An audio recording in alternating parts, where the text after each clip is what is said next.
নমস্কার ভিউয়ার্স, প্রিয়াঙ্কা লাইফস্টাইলে পেজে আপনাদের আমন্ত্রণ জানাই। আমি আপনাদের সাথে খেজুরের গুড়ের পায়েস রেসিপিটি শেয়ার করব। প্রথমে একটি প্যানে দুধ ঢেলে জাল করে নিতে হবে।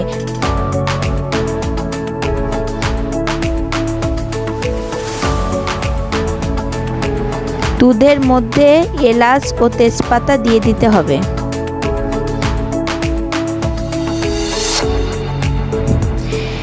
একটি বোলে ধুয়ে জল ঝরিয়ে রাখা পোলাওয়ের চাল ঘি দিয়ে মাখিয়ে রাখতে হবে কিছুক্ষণ। দুধটা আরেকবার নাড়তে হবে।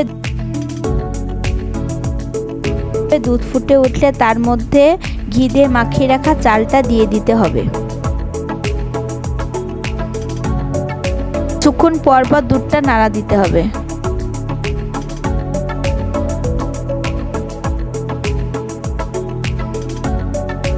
চালটা সিদ্ধ হয়ে গেলে তার মধ্যে কিশমিশ কাজু বাদাম দিয়ে দিতে হবে।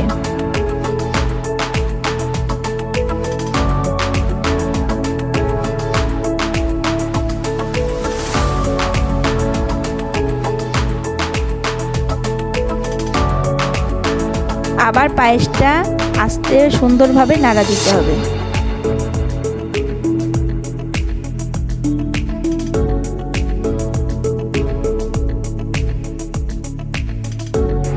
পায়েস হয়ে গেলে নামানোর আগে খেজুরের গুড় ও দুধের ক্ষীর দিয়ে নামিয়ে নিতে হবে।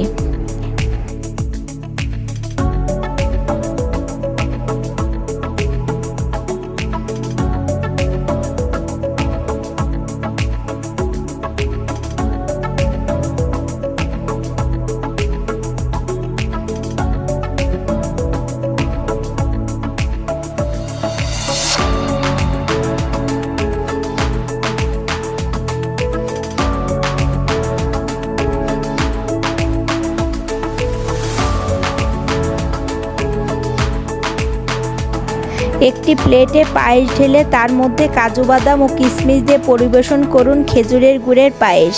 এই রেসিপিটি ভালো লাগলে লাইক, শেয়ার, কমেন্ট, সাবস্ক্রাইব করতে ভুলবেন না যেন।